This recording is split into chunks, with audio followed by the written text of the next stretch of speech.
lads, welcome back to now the sixth episode of Who's Got the Ball, and I'm already almost feeling like I'm losing count and we're only six in at this point. But yeah, back again with Shane. What's the crack, Shane? How are you? Grand. Not a whole lot going on. Just getting back into the swing of things after being out for a while. How are things yourself? Good man, good. Really only good bit of sport on the weekend, but highlight for us, we were down at the Treaty United game here in Limerick. Oh yeah.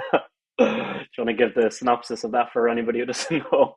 It was very fun for 85 minutes, and then all of a sudden it wasn't great fun. So they were 2-0 up with 5 minutes to go and 5 minutes of added time, and managed to inspire to lose this 3-2. So Yeah, frustration coming out of the ground was pretty obvious on pretty much everyone's face. And yeah, to and go away to our loan now this weekend coming, and with just a chance to try and start again, I suppose. yeah, it was almost coming. Like you could feel it as Hmm. soon as the first one went in. I think we talked about that after the game. You've been regularly going to game for years now there, but like I kind of mentioned to you that what I noticed from times of looking at the scores that I've noticed a lot of late goals going in, and you were just like that's a common feature. So Hmm. look, a lot of the young lads on the team, so hopefully things turn around. And you can Yeah, see well, they definitely some can't get much potential there. Like, worse. yeah, true. Yeah. You you could see some potential, but look at you're a Blue Army committee member anyway, so you gotta Mm. save face here for the lads and big them up now in the next game, out on the sideline cheering them on. Yeah, so if someone has to keep the morale up anyway, so just see how it goes from there anyway. Hit with the pom poms on the sideline there. So anyway, we're gonna get into something here very special for you lads. I know everyone wants to know about the game that's coming to Dublin. So there's a big NFL game. If you haven't heard, you must be living under a rock. But we're going to have the Steelers in Croke Park this year. It was just announced this year and it's already coming this year. So we've got a great man on to talk about this game, Jimmy English. So I'll give Jimmy a good intro and we'll hear from him now about the game and about Steelers Ireland. So let's get straight into that. So we're gonna get our chat going here with Jimmy. Really appreciate Jimmy coming on. Obviously, he has a lot of things going on at once. He's a man behind the Gaelic Gridiron, as I'm sure you'll all know. The link will be attached there for you to give that a look. Highly recommend. And obviously, he's a man who works with Steelers Ireland as well. So I'll let you introduce yourself, Jimmy, and give us a little bit of background on you. Well, lads, first of all, thank you very much for having me on. It's always a pleasure to see new and upcoming podcasters, especially in the field of American football in Ireland. And I love what you're doing so far with Who's Got the Ball, so that's great there.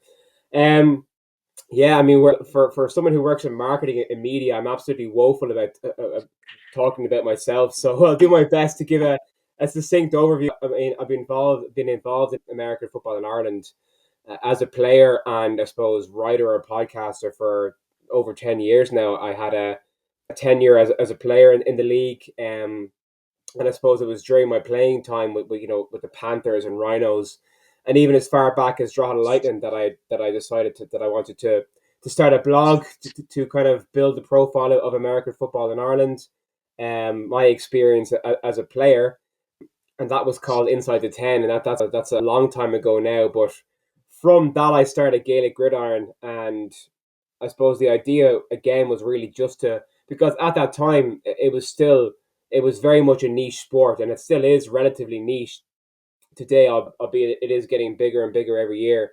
But back then, it was just the cohort of people who played. There was no one really into American football outside of that. So I suppose my goal was to grow the sport and to grow interest in the game, and to actually promote the sport within Ireland. Um, so it was really just talking about different things, like for example, I mean, how to watch the Super Bowl in Ireland, or where's the best place to watch American football in Ireland. And here, and then I suppose a couple of years later, or a couple of years ago, I got really into covering the league here, because there was definitely a gap there for growing that element of the game. I mean, not just the NFL, but growing our own domestic game. As you know, the sport is played across the country of Ireland, so it really kind of took off then when I started covering the Irish League. Um, but it was only really in the last 18 months or so that I started to take it seriously and actually put proper effort into it on a daily basis, and try to make it something more than just a kind of a casual hobby, and something that is an integral part of my life, and something that I spend a ridiculous amount of time working on, but gives me great pleasure. I mean, it's almost like a second job, but it's not a job really, because it's something that I love doing. I mean, American football is my greatest passion in the world, and it, just being able to spread the word about the game here in Ireland, and play a part in growing the game and in growing awareness here, um, is it's something that I love to do. And now we're at the point where we have reached an NFL game coming to Ireland, which is something even 2 or 3 years ago we never thought would be feasible. So there's a lot done, but still we're only really at the beginning now, because we've gotten the games here, we've gotten the NFL game here, and now it's time to take the next step and how we build on that. So hopefully that wasn't too much of a ramble, and hopefully that gives your listeners some sort of sense of what I'm about. No, great stuff. And your passion is clear, I think, across all of the work that you do. And as I said, you guys need to check it out. Obviously, Jimmy covers the Irish game as well, as he mentioned there, which is important, and something that I think people, if you're getting into the NFL, it might be worth heading down to one of your local games. You don't even realize how close it is on your doorstep. Here in Limerick, we have the Well, Vikings, so I was just going to say, and the Vikings are one of the longest standing organizations in the country. Really, I mean, they've kind of went through a bit of a rebuild in the past couple of years. They fought their way back to the Premier Division now, but I mean, when I first got into American football in Ireland 15 years ago, if not more now at this stage, that they were winning Shamrock Bowls back in the day. So it's great to see them still going. And the fact now, just because we're at the end of the NFL season and that's over, doesn't mean that American football stops. It's a great time to get into it, and even if you just want to watch, or if you want to play, there's loads of opportunities around the country to do that.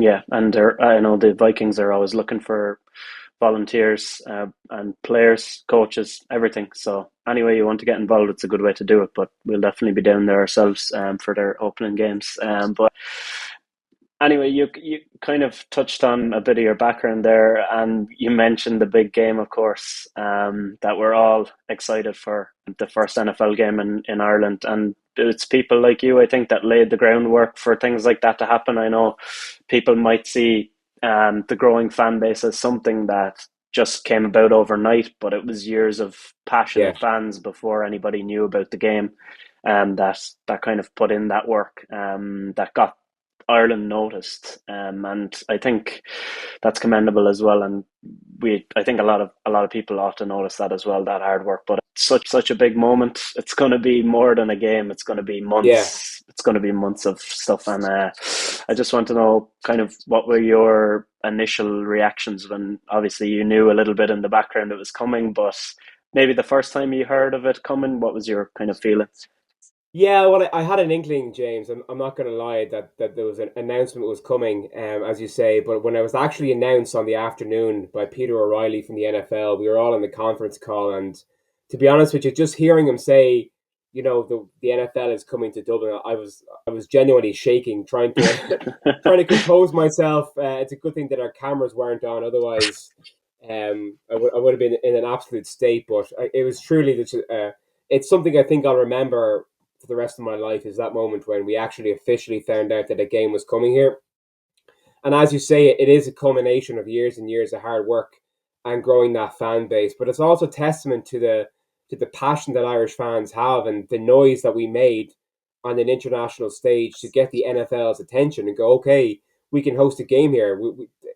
We can definitely fill this place with Irish and European American football fans. So honestly, I think it was a collective effort from the entire fan base as a whole to get this game here.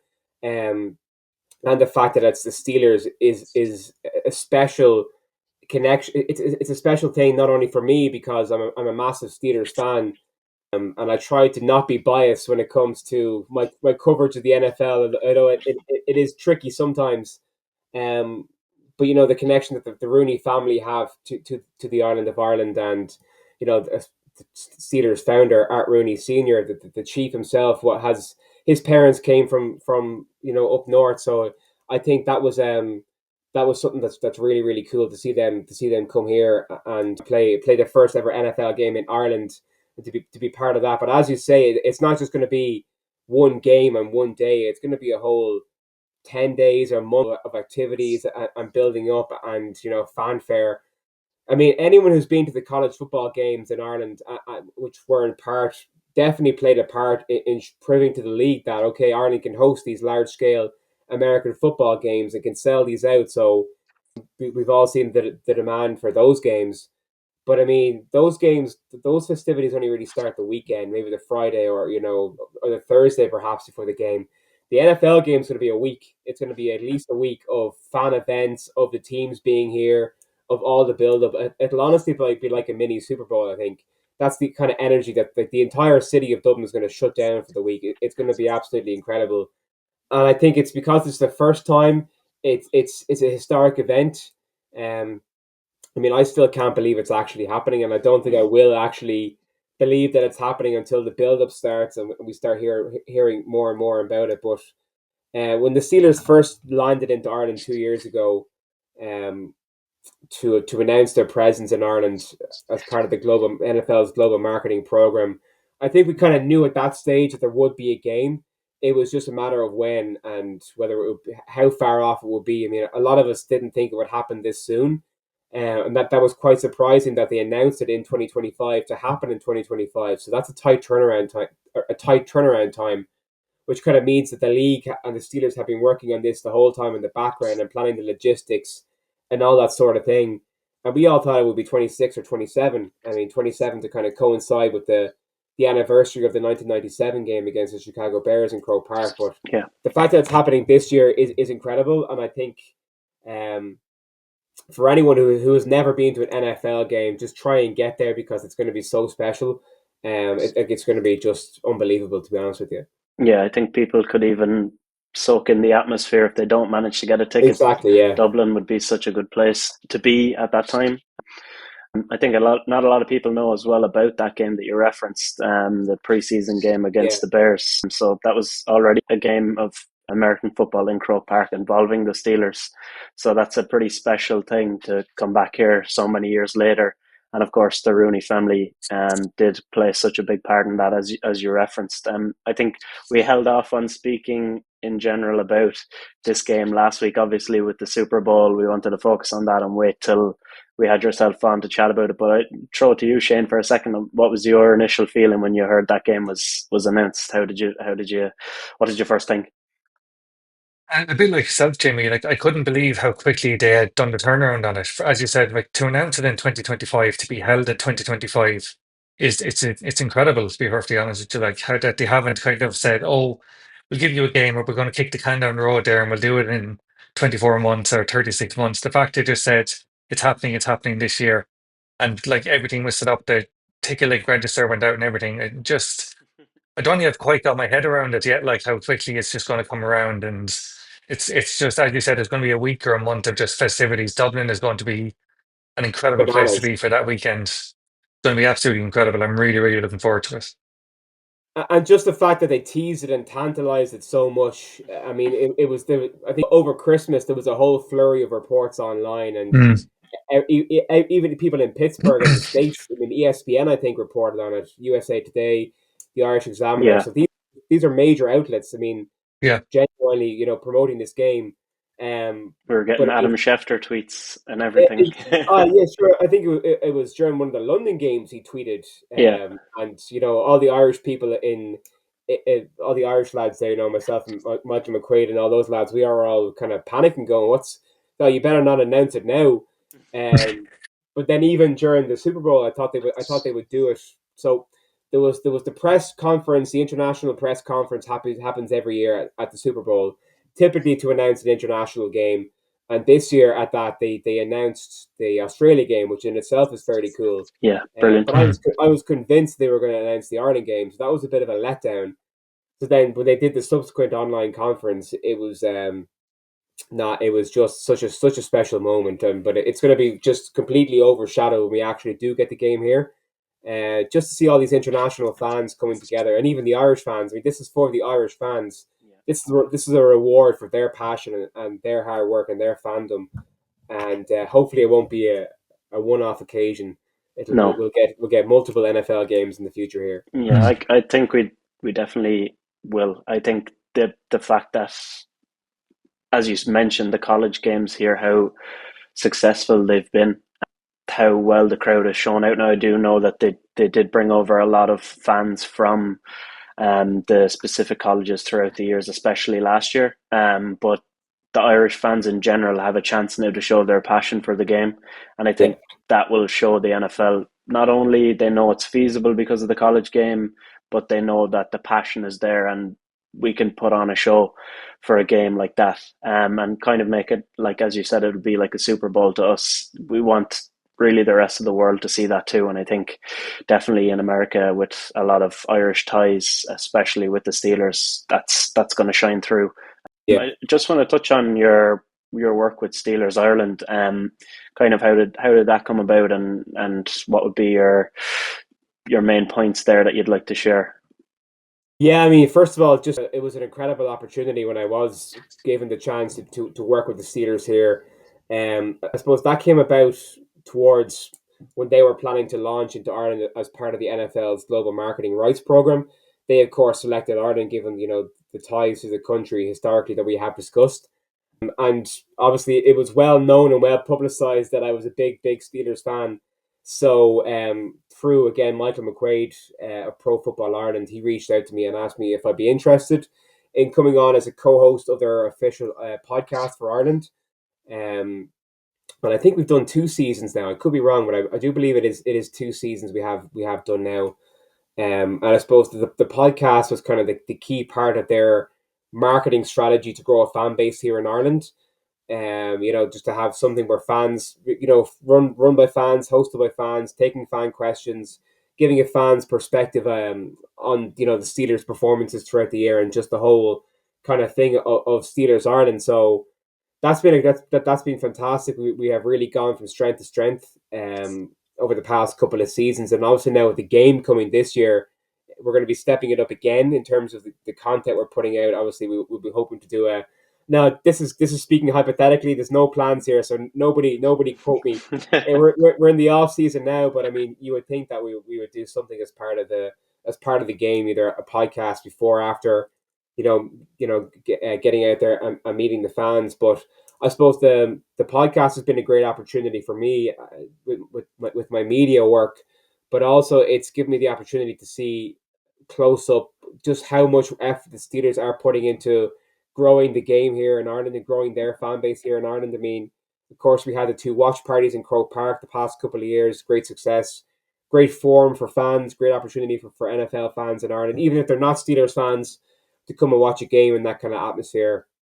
To meet like-minded fans. So we've seen them running youth camps, youth flag football camps, with both the GAA and local American football teams, and that's a great way to get younger fans, to give them an accessibility to the game and get them involved and get them excited and get their passion. But at the same time, it's very clever because what they're doing is growing their fan base the whole time. They're growing Steelers the whole time. So if you're not an NFL fan at a young age, well, now you're a Steelers fan if you attend a camp or one of those camps. So it's and it's not just a kind of a half-hearted lip service effort. They are genuinely passionate and invested in growing Steeler Nation in Ireland. I mean, you have Dan Rooney himself is at these camps throwing footballs. That's Dan Junior, by the way, Yeah. the current who will eventually be the head honcho at the Steelers. But he's out there, he's getting involved. You have former Steelers players, current Steelers players, so they really are giving it 100%. And now with the game on the horizon, I'm really really excited to see what's kind of next in that journey, and just delighted to be involved with the Steelers and play my part however I can. Like it really is fantastic what they're doing here.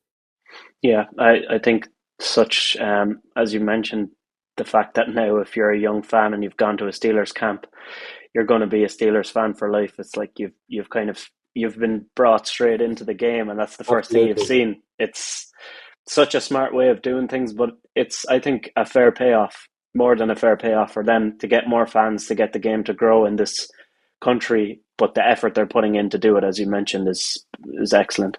Well, we're seeing the returns, Jay, on their efforts because we have an NFL game here featuring the Steelers Yeah, 2 years after, just over 2 years after they launched into the market here. Like it's the turnaround time is, and like as I said earlier, it was probably always their plan, maybe just not this kind of timeline. So, and like you said, Shane, how quickly they turned around all the the links were live, all the media stuff was live.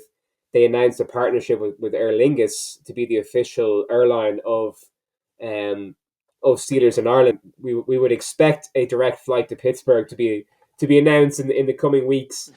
Um, but no, just so well planned, and look, it's exciting times ahead. yeah. I think we're very lucky, considering the size of the country. But it goes out to all the fans out there, all the years you put in watching and kind of interacting with the likes of Jimmy, the likes of Michael, Pro Football Ireland, Gaelic, Gridiron, any kind of media, even interacting with NFL UK, which is now NFL Exactly. UK in Ireland. Like Yeah. that's shown how Mm. important we are to the game. So it's commendable for all the fans, and I think it's a reward kind of for everything that's been all the love and passion that's been put into the game, because I think we do sport better than pretty much any other country. So we will definitely show them how it's done over here. But yeah, I really appreciate you giving us the time, Jimmy. No problem, lads. And yeah, I think we're obviously gonna link all your work in. I urge people to give some of your articles a read too, because I know it's harder to get people to read longer form content these days, but that's where the work goes in, making these, sitting down, writing these articles, a lot of work goes into it. So give those a read too, lads. Has to be done. It's all well and good. It's a lot of fun making videos and doing the fun edits and all that kind of thing. But when you have to sit down and do a preview of the Irish American Football League, Yeah. that's where your passion and dedication tests you. Because I'm on 800 words here now. How much? And I still have another 3 or 4 paragraphs to say. So no, I appreciate that, lads. And look, um, yeah, look, fair play to what you're doing. I mean, I genuinely don't think we can have enough people talking about American football in Ireland. And as we can see now, the market is about to absolutely explode. And like Yeah. this has Mm. been coming for years. This I kind of think of it as as a wave. This wave has been building and building and building for years, and now it's going to crash. And American football is just going to absolutely explode in Ireland, even more so than it already has. And I think once we get closer to that game, in the aftermath of that game, I think then is when we really get to see the reward of all the hard work that we've been doing, and that's when it really kind of kicks off. And we, yeah, look, let's just see what happens. Yeah, yeah, that's the excitement of it Absolutely. all. We can't wait. So lads, thanks again to Jimmy, and yeah, cheers. Thanks for Cheers, giving us lads. your time. Thanks so much, Jeremy. That was great. That was a proper good chat with Jimmy. He Mm. gave a lot of insight, and especially about the game in Ireland as well, which is so important. So yeah, really insightful. And appreciate Jimmy coming on again. Hopefully we'll hear from him between now and the game. I'm sure we will. But let's His get level of into knowledge as well is outstanding, isn't it? He could talk about it for hours and hours. You can see his passion. You can tell him what he loves it just from standing there for 10 or 15 minutes. It's incredible. Like, yeah, no, 100%. Couldn't agree more. It's just, as you said, the passion more than anything. You mm, have to have it. I think if you're going to cover this almost in your free time, you know how much effort you're putting into it. So yeah, fair play to Jimmy, and thanks again for coming on. Let's switch over to another type of football now. We're going to talk about soccer. So we've got a team and a player to chat about as usual. So I'll swing it over to you first, Shane. You had the player to chat about this week. yeah, so we're going to have a look at Cole Palmer and how he's kind of been the main man for Chelsea over the course of the season, and how Chelsea have fallen off a bit, he's fallen off a bit, and kind of just the correlation between the two of them. So up to this point in the season, he has 14 goals and 6 assists in the league, which it's not bad. Like Joe, but what do you mean not bad? It's a great return for a player playing in behind a striker. Kind of, it's only really his second year of playing regular football.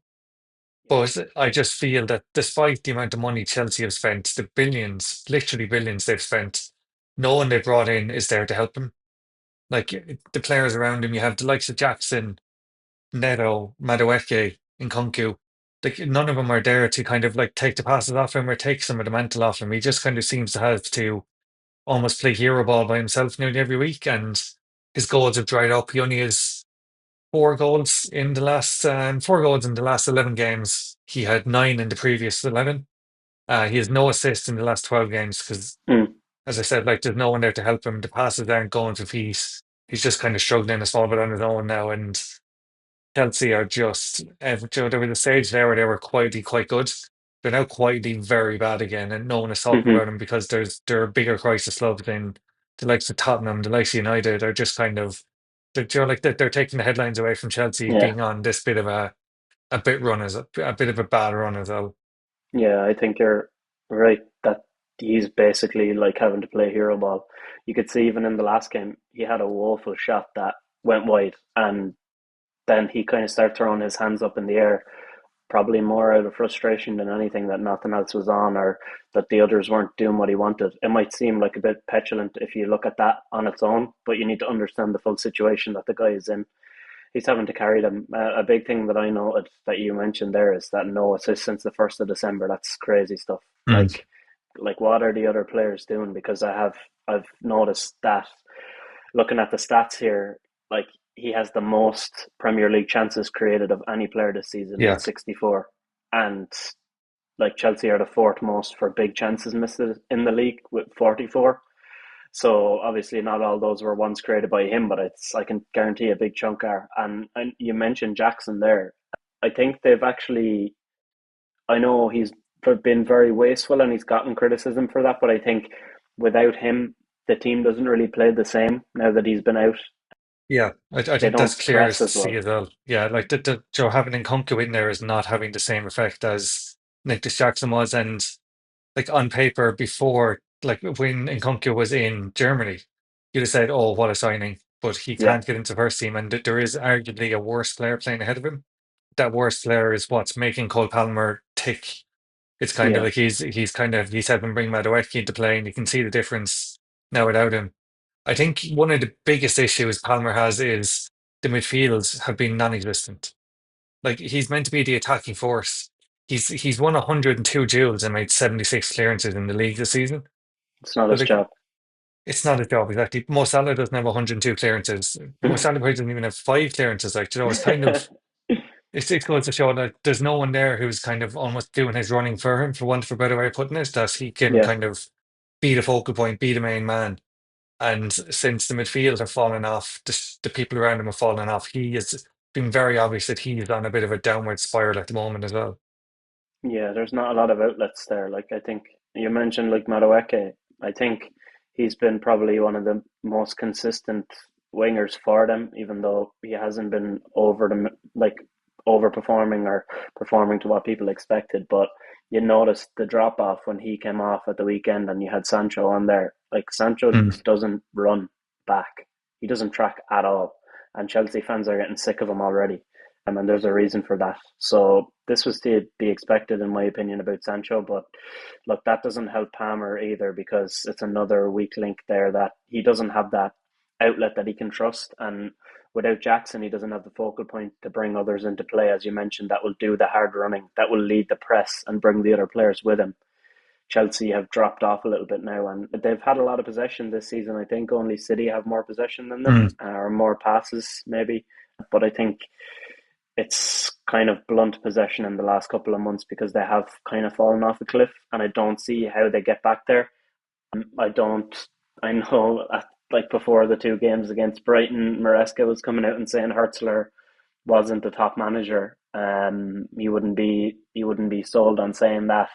I don't know if Hertzler is not a top manager than Maresca, but he certainly is not Mm. because he's unproven. There's not a big sample size. There's nothing there to say that he couldn't be a top manager, but he isn't right now.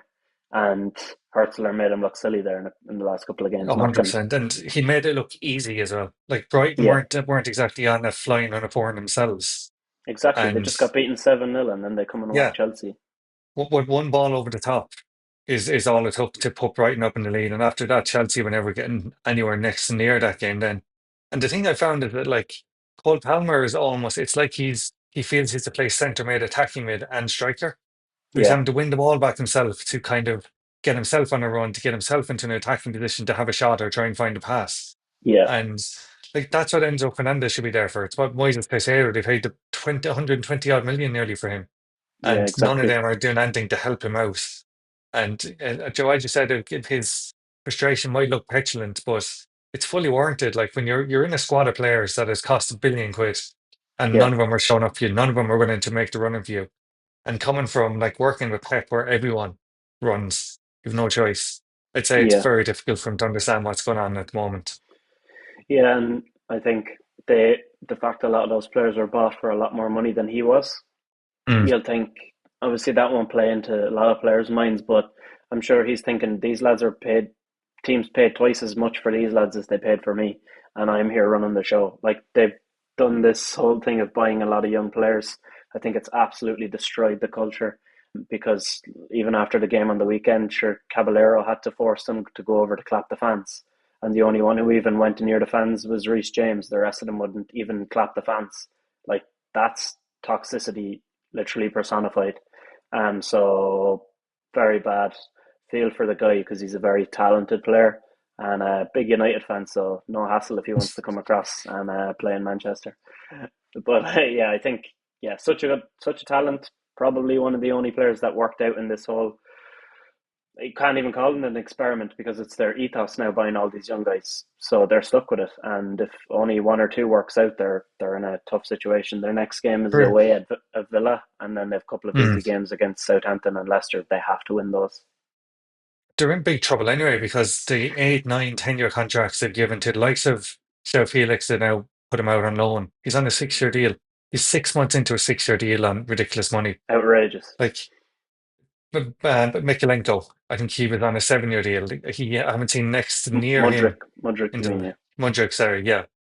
Like it's yeah. just the ethos of the club is clearly is a shambles, and they're not going to change. They're going to keep No, going and keep doing it the way they're doing it. Like, and you know what? I'm kind of looking forward to seeing how badly it can go before it goes right because it's yeah, it makes no sense what they're trying to do. Like I understand trying to buy kids, but you need to have experienced heads around them as well. exactly. And a lot of these guys clearly don't have the mentality for it on their own without being brought along, which not a lot of young players do. So you can't blame them. It's kind of the Mm, system that they're brought into. But the Conference League is a pretty handy one, and they should win that. I don't see any reason why they shouldn't. And if they don't win that, that's going to Rovers. be a big failure. Yeah, Rovers. The Rovers let them have the first one, bit of false sense of Yeah. confidence here. That's going to be the final. Then Chelsea are going to get egg on their face. Then when the lad smacked them, Michael Noonan with a winner. But yeah, that's Cole Palmer. We definitely feel sorry for him, but we don't feel sorry for Chelsea. Mm. And No, definitely not. moving across London then to the team I want to chat about is Arsenal. So the reason I want to talk about them is similar reason why I wanted to talk about City. I wanted to gauge what you think they're capable of doing with the rest of the season. I think teams have had injuries, and yeah, you can feel sorry for the number of them that they've had at once, but also it's kind of their own fault that they didn't stock up in those positions because there's no point in having 15 centre backs and only one striker, like, and then being shocked when your striker and your midfielder who's playing striker get injured. Like, these things do come upon yourself. And I think, yeah, the injury situation isn't a good one, but I think they could have done things a lot better. But one thing I thought was interesting is that the season where they kind of fell down when they had the lead, that year Saliba did get injured, and I was thinking Mm. possibly could Arteta and the guys be thinking, what if he gets injured again? He's the guy that we need back there. So will we just stock up on centre backs? Other than that, I can't really figure out why they did what they did because they clearly need a striker. Yeah, so I think there's two ways of looking at it. So they have six players to play across those three positions up front, and four of them are injured at once. Mm, So in one sense, I can see why they didn't want to add a seventh or an eighth or a ninth player into it in January. But at the same time, the six they have aren't very good quality. Like exactly. you can upgrade on Trossard, you can upgrade on Martinelli, you can upgrade on Jesus, you can upgrade on Trossard. I think I said him twice, but you can upgrade on Havertz. So like You can there's really upgrade players on there. Trossard. Yeah, you can really. Oh yeah, exactly. But like, so it's all well and good having the numbers, but the players they've been left with aren't of the quality they need. Like their front three at the weekend was Yeri, Trossard, and Sterling. Yeah, Sterling That's is that's that's the main one in my eyes. Like, come yeah, on, you that's need like to have that's not going to better win you a option there. title. Like, yeah, that's not going to win you a title. Having to bring a defensive midfielder on to play as your false nine for the Yeah, last 20 minutes. I know he scored the two goals and they won the game. That's not going to work against a Newcastle. Won't work absolutely against a not. Liverpool. Won't work against anyone in the top half. Like, probably wouldn't work Yeah, against Everton with the way Everton are going at the moment. Like, so no, I think like the squad management has been done so badly. yeah, It really has. 100%. They Like, spent so much time, as you said, focusing on centre backs, focusing on midfielders that they kind of forgot that they need an actual striker who can put the ball in the net. yeah, it's the most important part of the game, and I think Arteta likes to mitigate risk, but you can't really mitigate risk when you play a really good team and they smash in 3 goals. You have no chance of coming back. Like, you could ever watch City or Liverpool, if they're 3-0 down, you know it's not over. It's unlikely that things will turn around, but it could. Whereas with Arsenal, you know it's done. If they go down that much, Hmm. it's done. I know it hasn't happened, but if they do get an injury at the back, then things are all up in the air. And yeah, I think they're very impressive defensively, and they've conceded the least goals in the league with 22, so very solid. And to be honest, they've outperformed their XG by a lot. I think it's around 40, 41, 42, and they have 51 goals despite the issues with a striker. And I think like they've scored the third most goals in total behind Liverpool and City. So that's still impressive. I don't think it's all downhill. I actually see a lot of potential in them making a charge and pushing Liverpool closer than any other team has the ability to right now. I know they don't have a real striker right now, but looking at when the guys are coming back, obviously Havertz and Jesus look. Jesus is out for the season. Havertz looks to be the same. Saka will be back next month. That's massive. Yeah, Once he huge once he difference. gets back, that's just going to change things. Like, he has their most assists in the Prem, and how long has it been since he played? Like, he has 10 assists. Yeah. So once he gets back in, I could almost see him playing centrally with Nwaneri playing so well. I think that might work. I don't know what way Arteta will do it, but Nwaneri deserves the minutes. He's been a real threat. He's not scared to get a shot off. He might go into the middle, to be honest, and Saka down that right side. But I still think there is positives there. An interesting thing is they haven't lost a lot of games, but they lost to Newcastle 3 times this season. So once in Mm. the league and twice in the cup, which is a funny one. They also lost to Inter in the Champions League, incredible defensive team, and so nothing to be sad too disappointed about there. They lost to Brighton or Bournemouth early in the league, and then obviously the mighty Manchester United in the FA Cup on pens. Yeah, couldn't outdo them. But those are the only losses. When you list them out, you think it's still a great season. They were very good in the Champions League. They had only Inter conceded less goals than them in the Champions League, and look, that's expected from Inter. Yeah, And what they're doing they this year ended, is outrageous. yeah, Inter exactly, and they Milan, like ended, their defensive showing has been out of this world. Did they only concede one goal in their 8 games? I think we did it. yeah. That's ridiculous. Like, Yeah, it's outrageous. And Arsenal only conceded 3. Like, that's crazy mm. enough as it is. They ended that with 4 straight wins as well in the group stage. So on a good run there. I think next up they'll have either Milan, PSV, Feyenoord, or Juve. So those are the options. And I think for Arsenal, even by the time that rolls around, if they have a couple more guys back, I think even if not, I think they should turn over all those teams. So I think the season's certainly not done. I have a lot of hope for them. I think they'll do well. I don't know how far they'll get. I think it defend in terms of getting close to the top spot in the league. I think it solely depends on Liverpool. If Liverpool continue to perform close to what they've done all season, then there's no hope for Arsenal to reach that height. But if Liverpool drop off for 3 or 4 games, then look, you never know. But Arsenal need to be near perfect at this point. So I think the big thing for Arteta is like when you were listing off their defeats there this season, and the fact is that they're out of both domestic cups already. mm, Like they're probably not going to win the Champions League if they don't have a striker. Joe going up against the likes of Real Madrid and stuff when you don't have a yeah, striker and their front three are outrageous. If you play them in a one-off game or over two legs, you're not going to beat them. Yeah, So you're not their going to only stop them hope from of an scoring. yeah, their only hope of a trophy this season is the Premier League. Hmm. And as you said, if Liverpool keep up their level, then I don't see how Arsenal can make up to 7 points. Like if Liverpool can somehow win against Villa tomorrow, Liverpool have a Mm. 10 point lead over them, albeit with a game extra played. It's Yeah. a lot to try and claw back, even like at this stage of the season, 13 games left, I think we're down to now.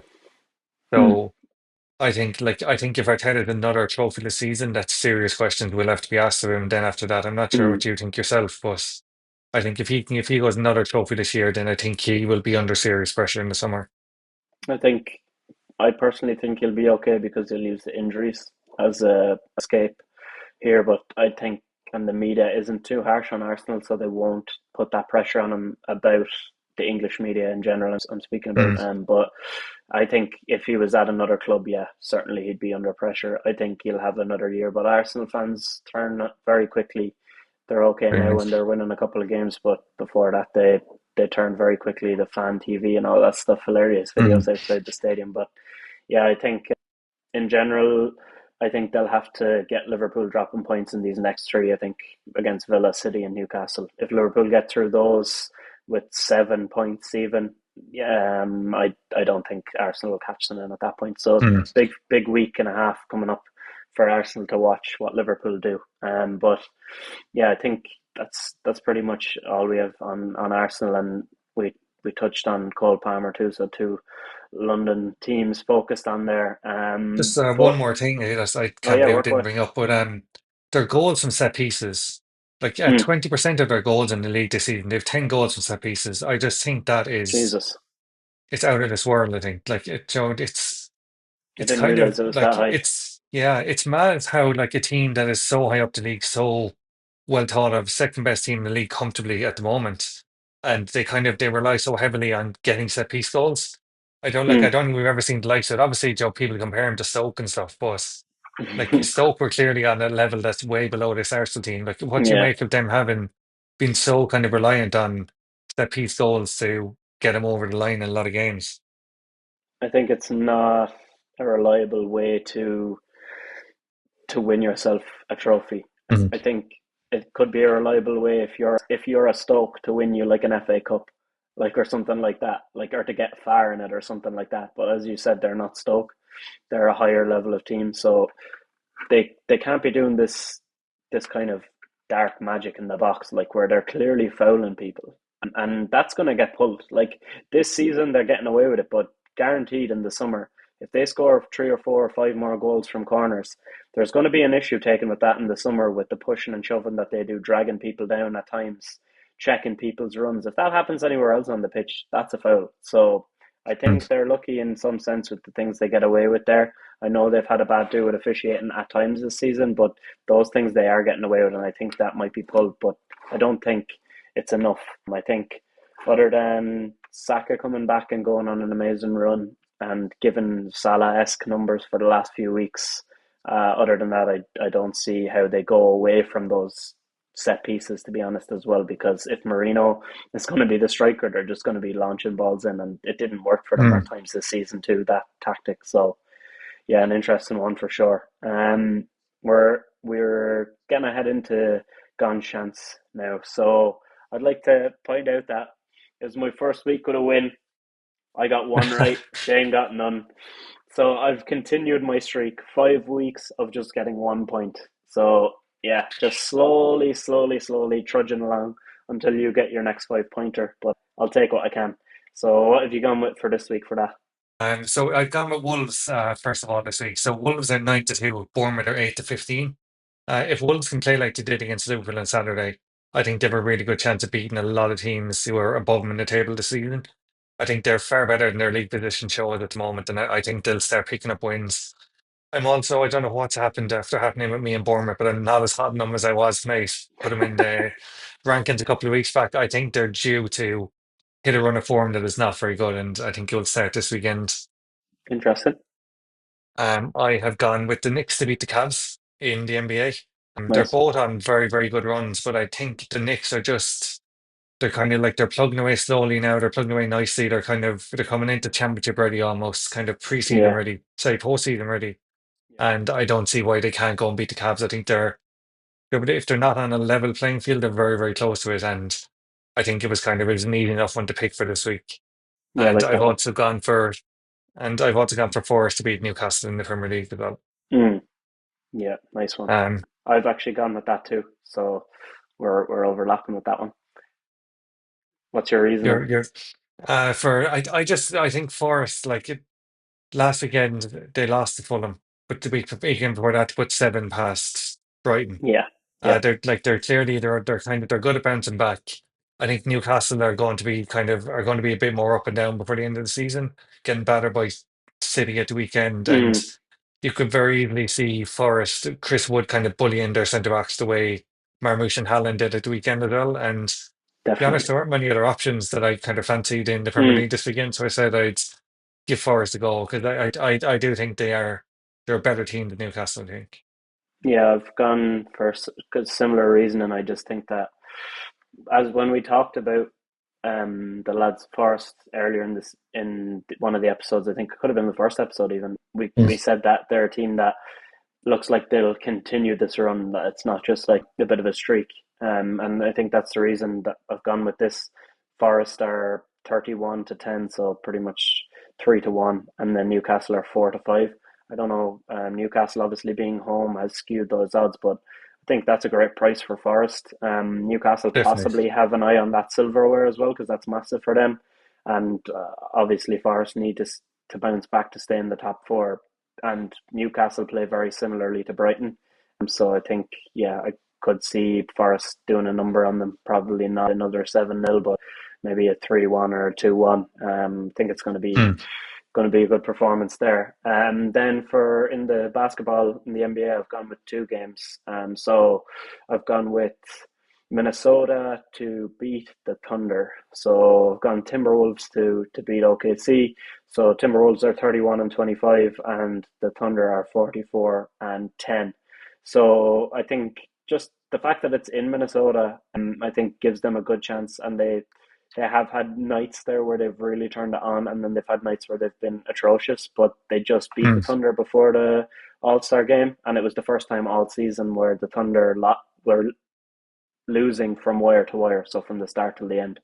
So I thought that was an interesting one, and possibly another big win there for Minnesota, something in front of their fans there that they could really get behind. So I've gone with that one, and I've gone with similar enough to what you have. I've gone actually with the Grizzlies though to beat the Cavs.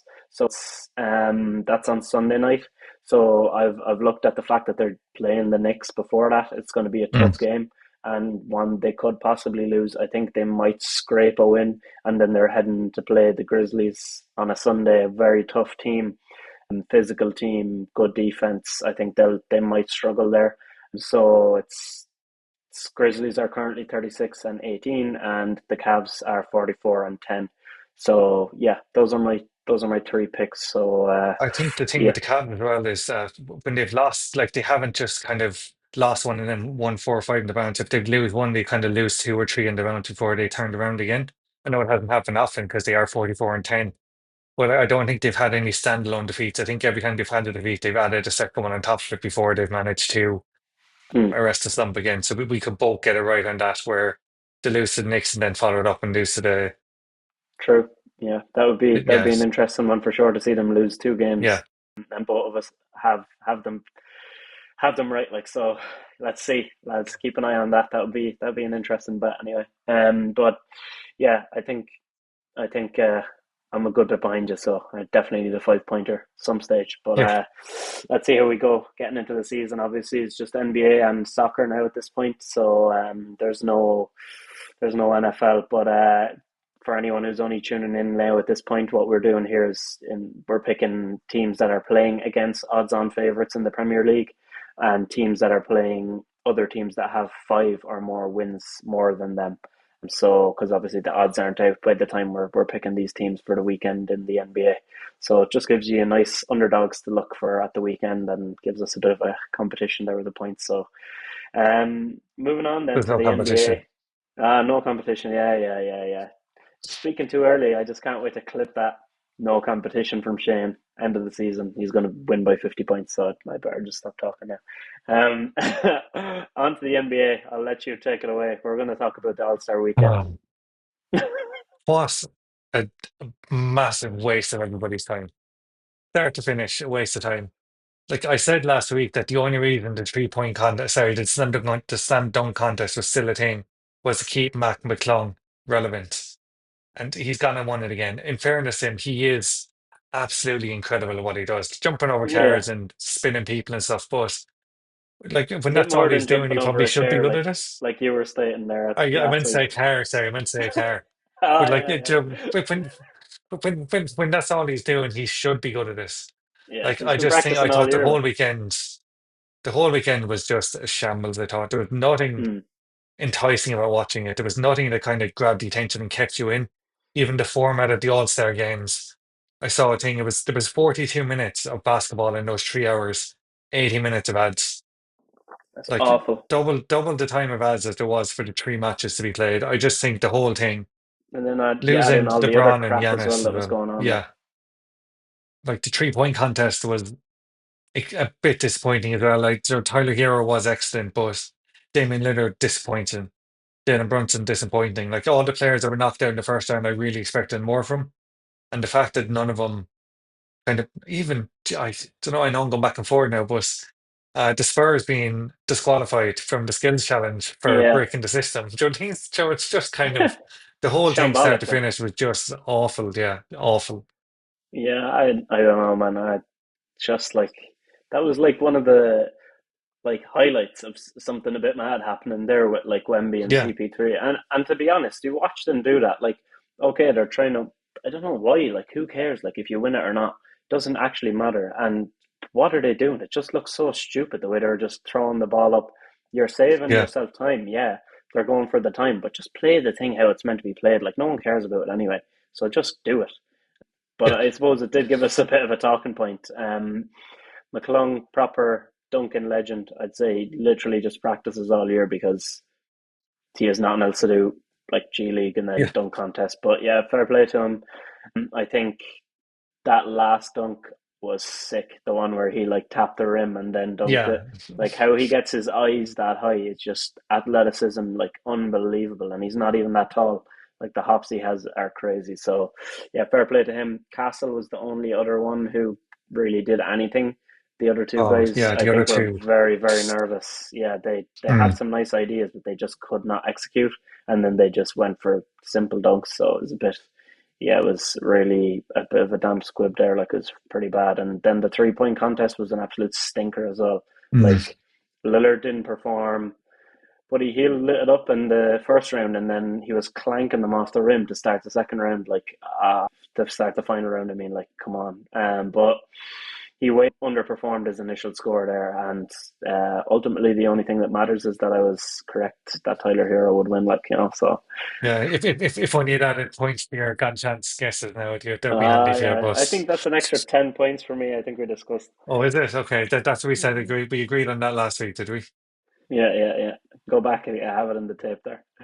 But nah, that was such a dud, like an absolute dud. And the game, like, come on, none of the lads are trying. They're trying a lot less than even ever before. And the team that we both said would win won, which is not surprising. Like all the old heads there, and as I mentioned last week, having those guys able to shoot on the same team, just Curry was just draining threes for the laugh.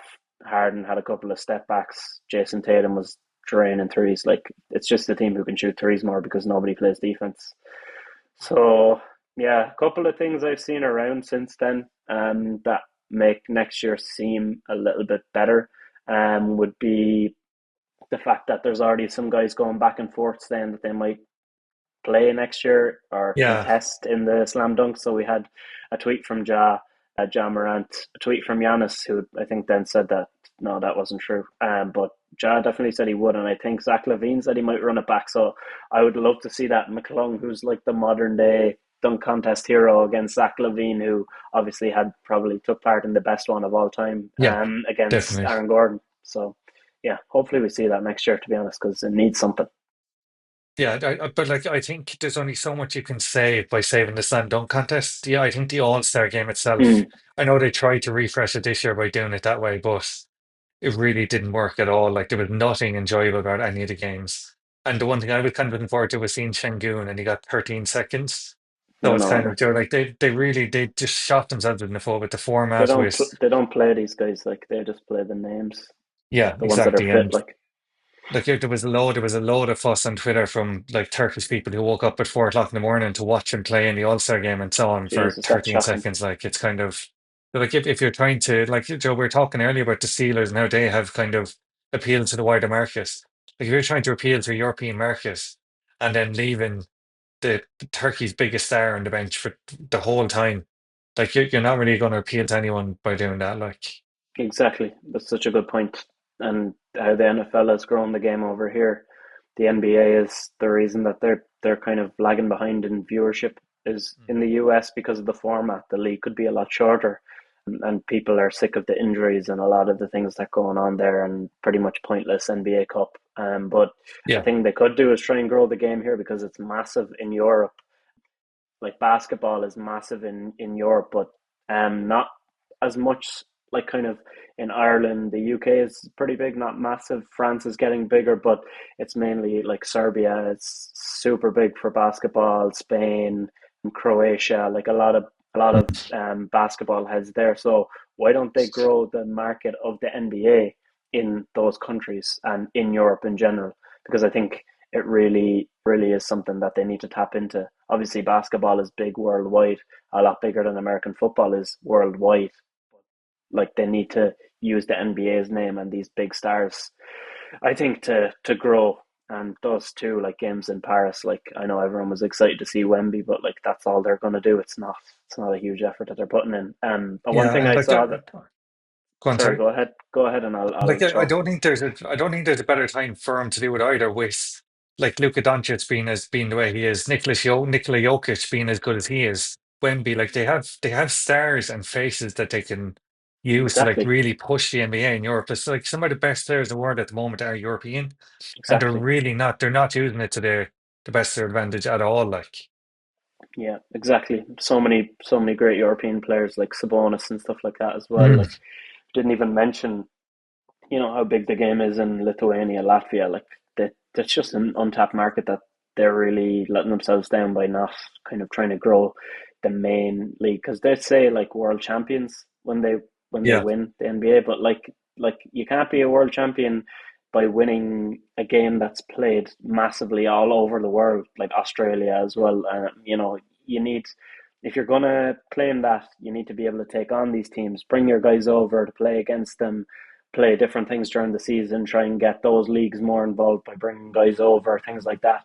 You need to do a lot more. But an interesting thing I was just going to throw out to you was I saw something. I think people were dubbing it the all snub team. So it'd be the guys who were like the next 7 or 8 guys in terms of voting that didn't get in, and they play in the All Star competition. But if they beat the team, one of the other teams, they take their All Star accolade from the other players. oh, So what that do you is think of that? interesting. Yeah, yeah, that would be really good. So it'd be like you get your top 12, and then the next day kind of play against the top 12, and then does Yeah, it would that be. kind of defeat the whole point of the All Star weekend is voted for by fans, and then all of a sudden the All Stars lose to the All Snubs, and they're no Yeah, but longer All Stars as well. yeah, So it would still take the fan voting into account though. Like it would be the next guys who got voted for, I suppose. yeah, So no, I agree with your point there, though. Like the fans might be like, "Oh, you just took off what we voted for," but I think that'd be pretty mm, cool at the same time to be like, "Oh, we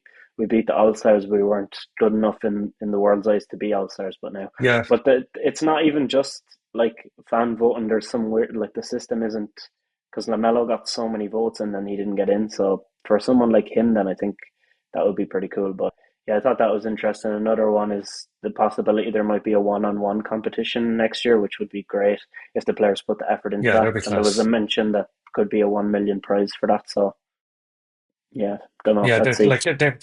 they definitely need to do something to liven it up because I don't think I saw a single tweet that was positive about All Star Weekend No, no, over no. the on the whole thing, and that is for like it's almost their flagship weekend outside of the finals. Obviously, like it's Yeah, oh we're leading up to All-Star break, leading up to All-Star break, and then the All-Star break was just a waste of time. And yeah, everyone exactly. feels And like they didn't really get no one really got to pay back, got to pay out from mhm. waiting those all those weeks for it to come along, all the ads and all that, and then it just kind of, as you said, pretty much a damn squib. Yeah, and like nobody cares about the NFL All Star or whatever, like all whatever that game is that they have like All before the pro. Super Bowl, All Pro, like Mm. this, like nobody like that weekend.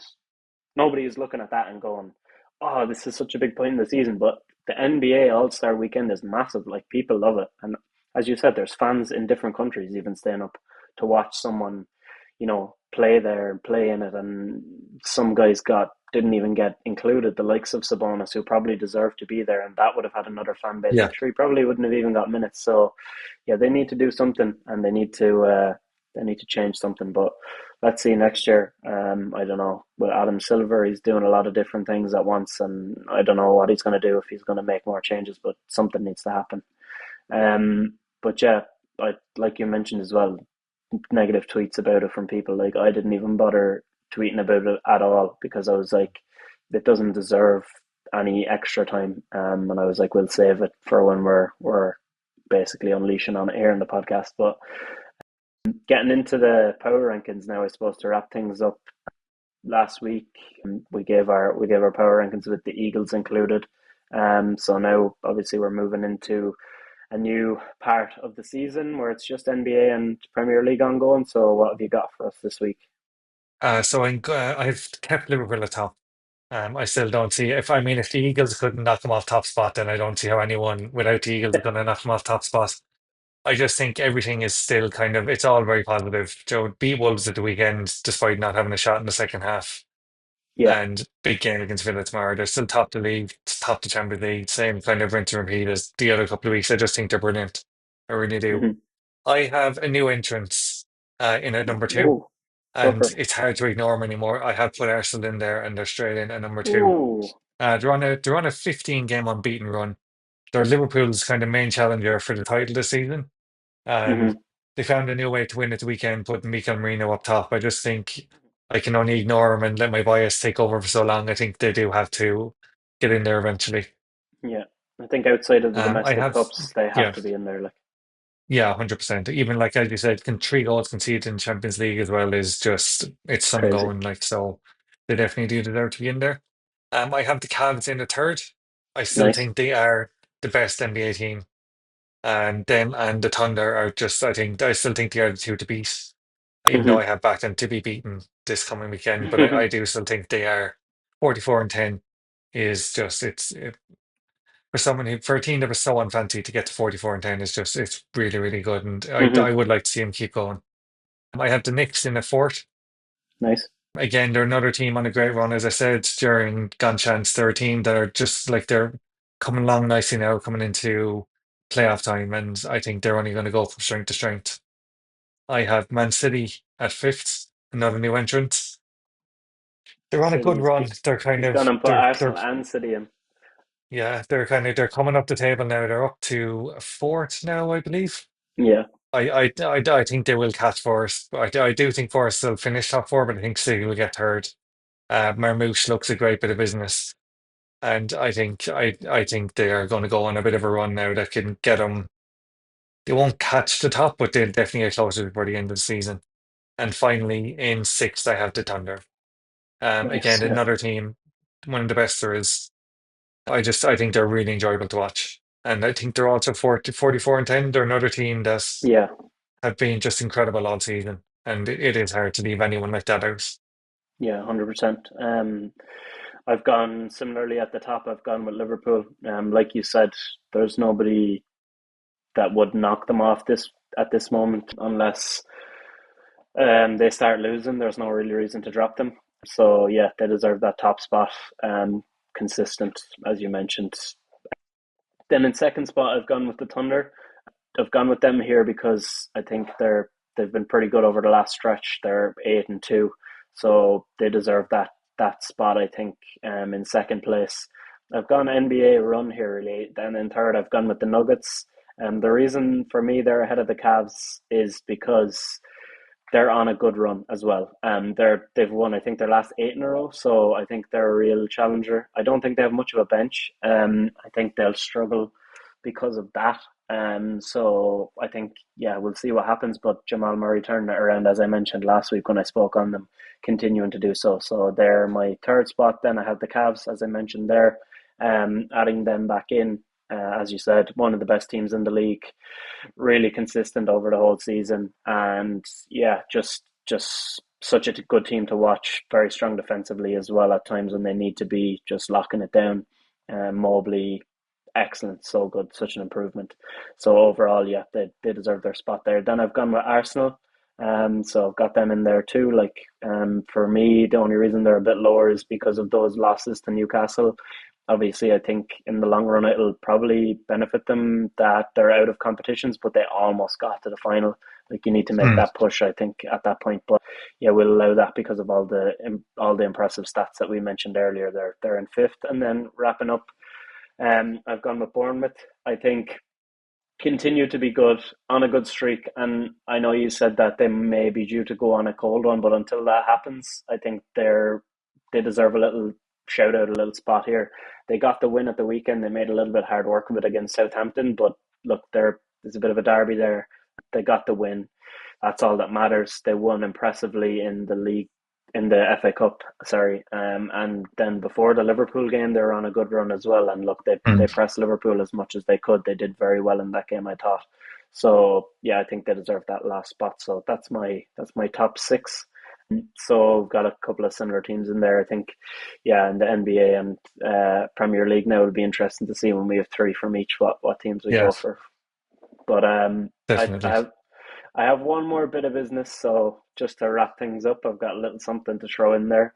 I thought Go for is it. one thing that is super interesting this week is not a verbal assault on a man like Bronny James, like you threw in there last week, but it's me mentioning how close La Liga and Serie A are this season at the top. I'm talking about, but Mm. it's such a good season for both of those leagues. If you want a bit of something extra, I think after watching English football, you should go to local Irish games, as we mentioned we have done. And I was watching Shamrock Rovers and Bohemians at the weekend, over the Liverpool game. So like, you need to support local too. You need to watch the Irish ball. So after that, if you still need a bit more, I recommend the La Liga and Serie A of it all, because right now we've got Barca at the top on 51 points. So they won on the weekend, putting them into that spot. They're there on goal difference. They have an absolutely crazy goal difference. They have like 19 more Yeah. goals than Real. They're also on 51, and then Atleti are on 50. So Atleti and Real have both come off two draws in a row.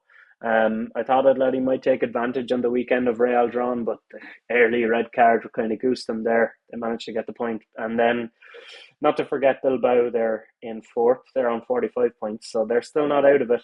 A lot of nice players there, an interesting team as always. Love the way they work and build their squad and stuff like that. So that's that side of things. Any thoughts on La Liga at the moment before I move on to the Serie A?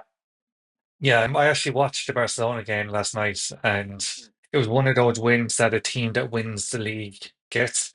Very Yeah, scrappy, 1-0 penalty spot, and a couple of decisions went their way. I yeah, that think offside. they're really good to watch. Yeah, mad. I still like, I can understand they kind of run into the defender, but I still don't think Yeah, it's enough to take the goal off him.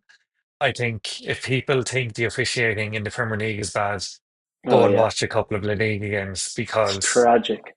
some of those red cards and the penalties that were given over the course of the weekend were It's nuts. baffling. Absolutely Yeah, baffling. Jared Bunyan getting sent off for speaking English to a referee. It's kind of like things like that. I'm just like, yeah. come on, I think like, um, Uh, yeah, I think the refereeing is shocking there, and we see it whenever we see refs from the Spanish league ref in the Champions League too. It's tragic, yeah, absolutely criminal. And but the Serie A, I think that one is heating up as well. If you want to touch a bit more on that one, mm, Yeah, so I'm looking at the top two. Atalanta deserve a shout as well, but focusing on Napoli and Inter at the moment. So Napoli are coming off three draws in a row. But then Inter have lost two of their last three, which is unlike them from the last couple of years, and in the fashion that they did as well. I think losing to Juve and Fiorentina, they won't be happy with that. So I think they will bounce back there. Going incredibly well in the Champions League as well, as we mentioned, Mm. only one goal conceded there, but they're only 2 points behind Napoli at the top, so very, very close. And Atalanta are on 51 points, so they're on a little bit of a cold streak, having lost to Bologna in the Cup and Club Brugge in the Champions League. So they did draw as well in their last game in Serie A to Cagliari. So I think there's a lot of games still to be played, obviously, in both of these leagues, but I love how close it is at the top. It makes it so interesting, something we don't have in the Premier League, we don't have Mm. in the French League. This year, Leverkusen are 10 behind Bayern right now, even though they absolutely demolished them in terms of how they played on the weekend. They couldn't beat them. So that's pretty much all she wrote there on that side of things. So I think having two really top leagues very close, it invites a lot of eyes, but it also makes the Champions League more interesting. Yeah, 100%. I think as well, like I've been watching a bit of Juventus in the Champions League, not so much in Serie A, and they've really worked out how to draw again. They have 11 wins and 13 draws in the league. It's Like, and madness. they've won four of their last five as well. So they had 7 wins and 13 draws at one stage in the league, and they love to draw in the Champions League as well. Which is why they're playing in these playoff rounds. Like, but as I said, Napoli and Inter, like Napoli have only conceded 19 goals in 25 games. That's Yeah, it's excellent. really, really, really impressive. And Inter have conceded 24 and they're 25, which is also not bad. It's still less than one a game. Mm, It's very, very tight. They both lost the same amount of games. It's that one extra draw for Inter that has them in second. But I yeah, think, as you said, it's a really, really good point to point out those two games. Sorry, to point out those two leagues that both titles are going to go right down to the wire. yeah. It's proper Italian football as well, having those Mm. good defensive records like Atalanta are a good defensive team too. Quite exciting, quite an exciting team. Some good, exciting players in the league in general. We have like at the moment with Retigui, or I don't really Mm. want to try and pronounce that exactly how it's supposed to be, but I'll butcher it. But we've got him there absolutely firing for Atalanta. Like he's on And incredible 20 form. And goals. yeah, and then we have like Lookman not getting a look in, like because they Mm. can't fit him into the team right now, even how good he was last season. And then Moise Keane somehow turning things around as well. Like I don't know what's going on over there. He has plenty of goals. Marcus Thuram. In general, the league is excellent and bit very different if you want to watch something different because La Liga is fast paced. There's a lot of good teams at the top. Some teams coming. The gulf is, I think, decreasing with some other solid teams and solid managers and good talent. But it is always kind of top heavy, and you've got the three main teams, which is really interesting. But then Serie A is very tactical. The game is a lot slower, and if you get a physical player over there, like this why Scott McTominay has succeeded a lot because he's very physical, able to run Yeah. a lot, and he covers a lot of ground, and he kind of is a workhorse over there. So yeah, I think really, really interesting league and a lot different than the Premier League too. So yeah, worth a watch if you want a bit of something different. But lads, really appreciate you listening again. Really enjoyed this episode. Uh, I think it's our best one yet. To be honest, I really enjoyed it. Covered a lot of things and had great crack as well. And Jimmy was brilliant. So Superb. bit of a Yeah. longer, unreal, bit of a longer episode as well. So hope you enjoyed that and hope you stayed tuned till the very end. Do you want to wrap things up? Just thanks everyone. As you said, like it's great to see the support we're getting to get the comments and stuff on the comment and stuff on the video and stuff. They don't go unnoticed, and we are really really appreciative of everyone who watches or listens. And just keep going. We're not going to stop. So we hope you don't stop either. Yeah, we really appreciate it, lads. Love it. Right, lads. Chat to you next week, and thanks again for tuning in. Cheers, guys. Thanks so much.